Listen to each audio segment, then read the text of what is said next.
célèbre expérience des années 60.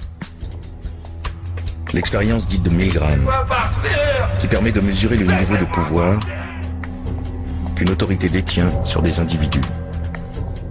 Conduite à l'université de Yale, aux États-Unis, cette expérience a permis de tester des individus ordinaires, tous d'accord pour aider la science à mettre au point un programme sur la mémoire.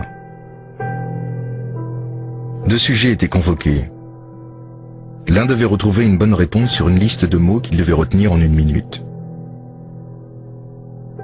Installé dans une petite pièce, il était attaché à une chaise.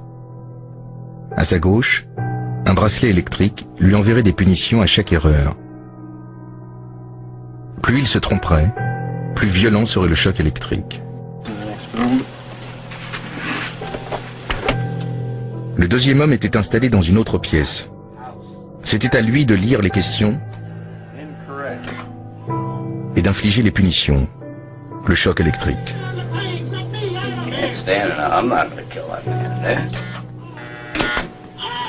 Il n'y avait aucun choc. Les cris étaient enregistrés. L'homme attaché était un acteur. Le sujet de l'expérience était le questionnaire. Jusqu'où allait-il obéir?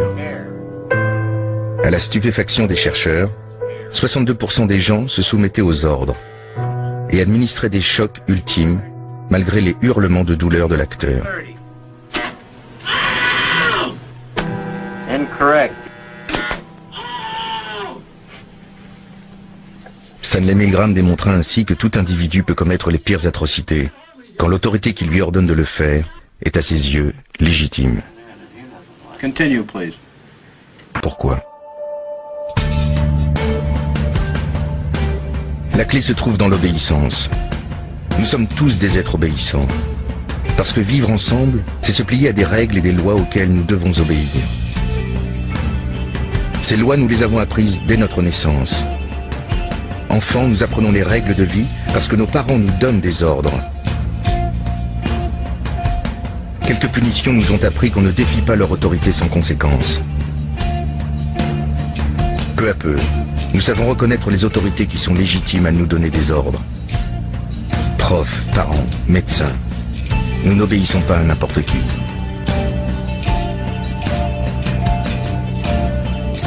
Devenus adultes, nous nous plions aux mêmes règles, sur la route, au travail, dans la vie de tous les jours.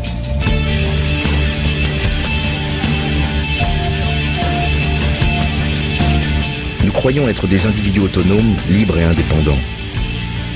En fait, nous sommes des êtres seuls, reliés aux autres par des règles et des lois qui nous confrontent en permanence à des pouvoirs et des autorités auxquels nous nous soumettons sans y réfléchir.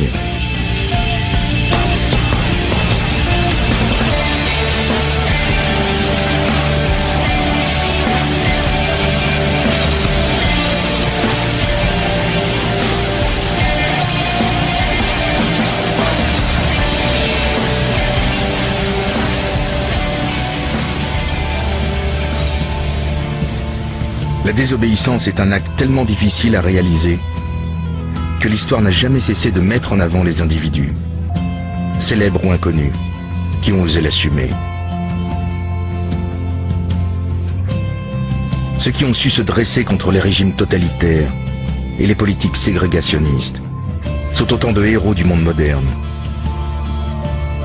La désobéissance est un acte individuel qui tire sa force de la capacité des hommes à œuvrer en commun. La désobéissance ouvre la voie à la résistance collective. En ce sens, elle est un danger pour tout pouvoir qui abuse de son autorité. Voilà pourquoi la désobéissance, en ce qu'elle conteste des règles établies, est considérée comme une infraction consciente et volontaire.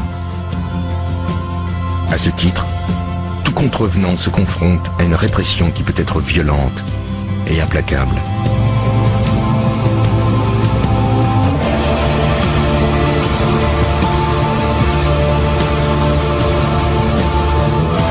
L'homme qui symbolise la révolte du peuple chinois pendant le massacre de Tiananmen au printemps 89 a été emporté par ses policiers en civil. Personne ne sait ce qu'il est devenu, mais il incarne l'espoir de centaines de millions de Chinois.